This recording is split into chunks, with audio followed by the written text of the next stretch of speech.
Pai, te amo, irmãos, tudo bem? Nessa aula nós trabalharemos e ao mesmo tempo daremos ênfase ao Evangelho de João. Essa aula é uma breve introdução sobre o Evangelho de João. O Evangelho de João é o evangelho que mais se destaca do Novo Testamento. Não é por acaso que quando estamos discipulando uma pessoa, um dos primeiros evangelhos a pedirmos para que tais pessoas leiam seja o Evangelho de João.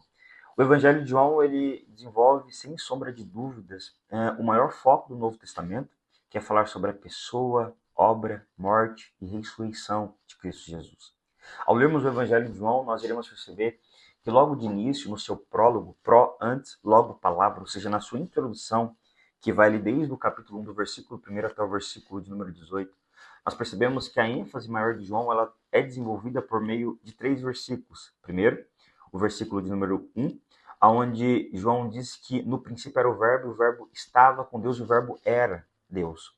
Então, a ênfase de João já é deixar claro que aquele que ele vai começar a discorrer no capítulo de número 1, necessariamente é Deus.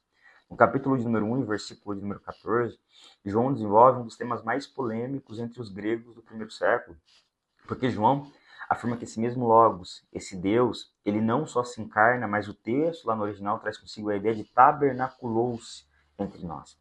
Os gregos acreditavam em um Deus transcendente, ou seja, um Deus que cria, mas ao mesmo tempo que cria, se esvai de sua criação, não tem contato com sua criação. E João apresenta um Deus imanente, ou seja, imanente, um Deus que não só cria, mas ao mesmo tempo que cria, se mantém em contato com sua criação. E o capítulo de número 1, versículo 18, tendo esse prólogo de João, onde João ele faz Deus conhecido por meio da pessoa e da encarnação de Cristo Jesus.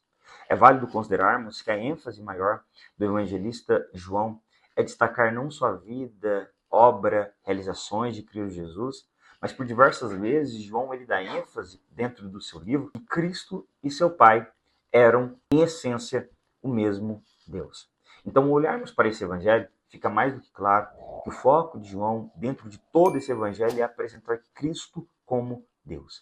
Não é por acaso que João ele se faz uso de uma expressão que aparece muito no Novo Testamento e que começa a ter seu desdobramento nas páginas do Antigo Testamento, em Êxodo capítulo 3, versículo número 14, quando Deus diz a Moisés: Moisés, diga ao povo que eu sou o que sou.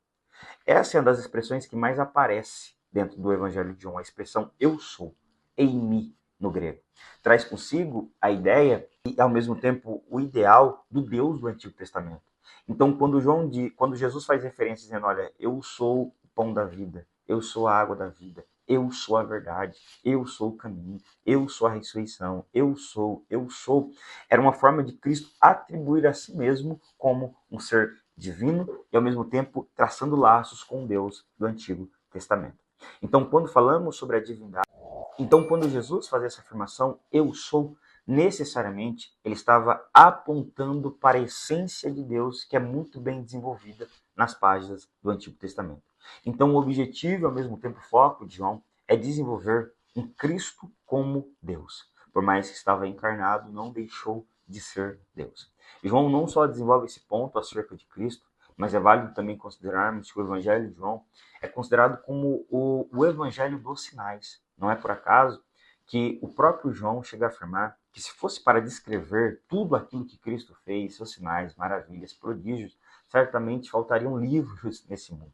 Por mais que João está se fazendo uso de uma hipérbole, ou seja, de um exagero, para destacar isso, é válido considerarmos que, se de fato, se fosse para destacar todos os sinais, maravilhas, operações de Cristo, faltariam folhas nesse mundo para descrever tudo aquilo que Cristo fez e, ao mesmo tempo, realizou.